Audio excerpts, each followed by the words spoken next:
চেনা ছন্দে ফিরছে বকখালি, আবারও সেখানে বাড়ছে পর্যটকদের আনাগোনা। এ রাজ্যের সমুদ্র সৈকত বলতেই দীঘা মন্দারমণির পর মাথায় আসে বকখালির নাম। বকখালির দিগন্ত বিস্তৃত সমুদ্র সৈকত কাছে টানে অনেককেই, একদিনের জন্য হোক কিংবা 3 দিনের জন্য। এখানে কম খরচে অনেক হোটেল পেয়ে যাবেন আপনি। বিভিন্ন ধরনের বিভিন্ন বাজেটের প্রচুর হোটেল আছে এখানে, যেখানে বছরের যে কোনো সময়তেই হোটেল পেয়ে যাবেন। এমনই এক বাজেট হোটেলের সন্ধান নিয়ে আমি আজ এসেছি। কিছুদিন আগে আমরা বকখালি বেড়াতে গিয়ে সমুদ্র সৈকত থেকে কিছুটা দূরেই হোটেল বে ভিউতে ছিলাম। বাইরের গেট থেকে হোটেলটার ভিউ খুব সুন্দর। ডান দিকে বকখালির একমাত্র এটিএম রয়েছে এই হোটেলটিতে। সামনের দুপাশেই রয়েছে সাজানো গোছানো সুন্দর বাগান, আর বাঁ পাশ দিয়ে এগিয়ে গেলেই রয়েছে হোটেলের পার্কিং এর ব্যবস্থা।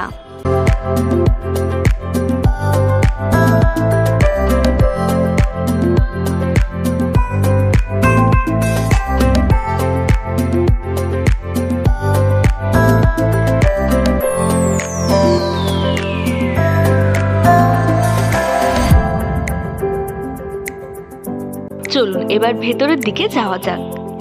এটি হলো হোটেলের রিসেপশন এরিয়া। রিসেপশনটা দেখতে কিছুটা এইরকম। রিসেপশনের বাঁ হাতে এবং ডান হাতে বসার ব্যবস্থা আছে। এখানে বলে রাখি, এই হোটেলের চেক ইন টাইম হলো বেলা 12টা আর চেক আউট টাইম বেলা 11:30। আর এই হোটেলে ফ্রি ওয়াইফাই এরও কিন্তু ব্যবস্থা আছে, যার পাসওয়ার্ড এই রিসেপশন এরিয়াতেই দেওয়া আছে। রিসেপশন এরিয়া থেকে সোজা ভেতরের দিকে প্রবেশ করতেই পড়বে এই হোটেলের রেস্টুরেন্ট। এই হোটেলে থাকলে কিংবা না থাকলেও এখানে এসে খাওয়া দাওয়া করতেই পারেন। রেস্টুরেন্টের মেনু কার্ড এবং খাবার দাবার আমি পরে দেখাচ্ছি। রেস্টুরেন্টের পাশ দিয়ে উঠে যাচ্ছে সিঁড়ি উপরের রুমগুলিতে যাওয়ার জন্য। আর রেস্টুরেন্টের ডান দিকে ও বাঁ দিক দিয়ে চলে যাচ্ছে লম্বা করিডোর, যার দুপাশ দিয়ে রয়েছে রুম। এবার দেখাই আপনাদের আমরা যে রুমটাতে ছিলাম সেটি। গ্রাউন্ড ফ্লোরের সবকটি রুমই নন এসি। প্রথমে ঢুকতেই ডান হাতে পড়বে একটা বড় সাইজের বেড, আর তার পাশে একটা সাইড টেবিল। তার উপরে রাখা আছে একটা টেলিফোন। আছে মেনু কার্ডও। রুম সার্ভিস এবং রেস্টুরেন্ট থেকে খাবার দাবার অর্ডার করতে এই ফোন ব্যবহার করতে পারেন।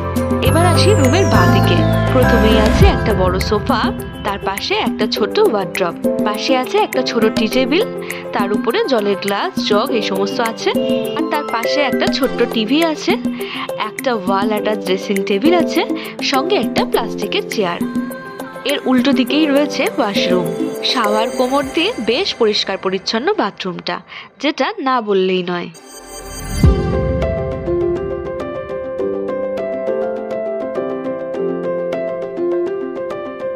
বাথরুম থেকে বেরিয়ে পড়বে ব্যালকনি।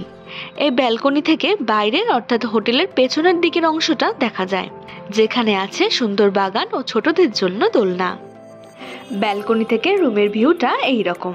ছোট যে ওয়ার্ড্রপটা দেওয়া আছে তার মধ্যে আছে একটা ডাবল ব্ল্যাঙ্কেট আর একটা মশারি।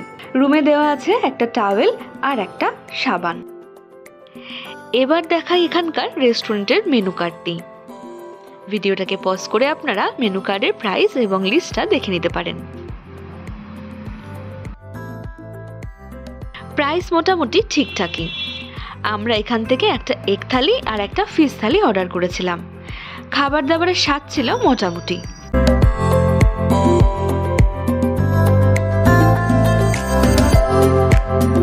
এবারে দেখাই হোটেলটির বাগান। এখানে পালং, শিম থেকে শুরু করে অনেক রকমেরই সবজি লাগানো আছে। আছে সুন্দর একটা ফুলের বাগান আর বাচ্চাদের জন্য দোলনা।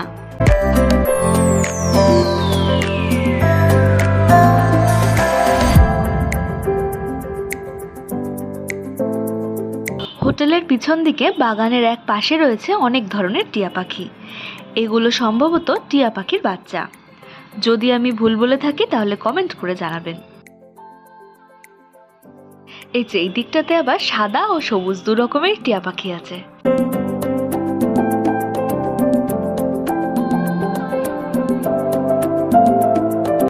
চলুন এবার দেখাই ফার্স্ট ফ্লোরের এসি রুমগুলি। এই হোটেলটির ফার্স্ট ফ্লোরের সবকটা রুমই এসি আছে। এখানে ডবল বেডরুমের সাথে ডলমিটারিও আছে।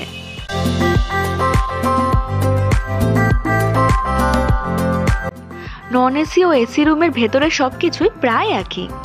শুধু নন এসি রুমের থেকে এসি রুমগুলো আরও একটু বেশি নিট অ্যান্ড ক্লিন। আর এই রুমগুলিতে ফল সিলিংও করা আছে।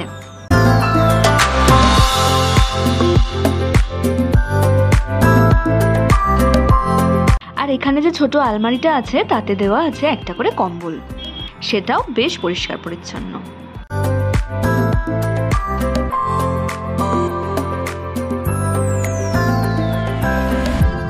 সোফা, টিভি, টি টেবিল, ড্রেসিং টেবিল দিয়ে সুন্দরভাবে সাজানো একটা রুম। এই রুমে ড্রেসিং টেবিলের উপরে পাউচে করে দেওয়া আছে টয়লেটরিজ, আর সাথে দেওয়া আছে একটা টাওয়েল।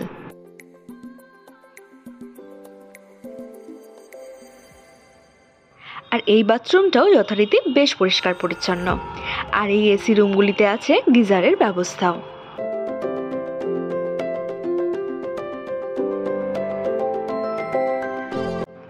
বাথরুম থেকে বেরিয়ে রুমের ঠিক সোজাসুজি পড়বে ব্যালকনি। এখান থেকে হোটেলের সামনের ভিউটা দেখা যাচ্ছে। এবারে আসি রুমের ভাড়ায়। নন এসি রুমের ক্ষেত্রে ভাড়া দাঁড়ায় 800 টাকা, আর এসি রুমের ক্ষেত্রে 1200 টাকা। আর যদি ডলমেটরি নেন সেক্ষেত্রে 1400 টাকা মতো। নন এসি রুমগুলিতে যেহেতু গিজার নেই, সেই জন্য হোটেলের স্টাফদেরকে বললে তারাই আপনাকে বালতি করে গরম জল এনে রুমে দিয়ে যাবে। তার জন্য এক্সট্রা 40 টাকা করে পে করতে হবে। আমি স্ক্রিনে হোটেলের ফোন নাম্বার আর ওয়েবসাইটটা দিয়ে দিলাম। আপনারা যদি যান তাহলে হোটেলটাতে আগের থেকে ফোন করে কথা বলে নিতে পারেন। আর যে কোনো সময় কিন্তু বছরের যে কোনো সিজনেই হোটেলের ভাড়া কিন্তু একই থাকে। আর যেটা না বললেই নয়, এই হোটেলের প্রত্যেকটা স্টাফেদের ব্যবহার কিন্তু ভীষণই ভালো। এই বকখালি এবং গঙ্গাসাগরের ভিডিও আমি আগেই শেয়ার করেছি, ডেসক্রিপশন বক্সে লিংক দিয়ে দিলাম। আর আজকের এই ভিডিওটা ভালো লাগলে ভিডিওটাকে লাইক করে চ্যানেলটাকে সাবস্ক্রাইব করার অনুরোধ রইল। ভালো থাকবেন, সুস্থ থাকবেন।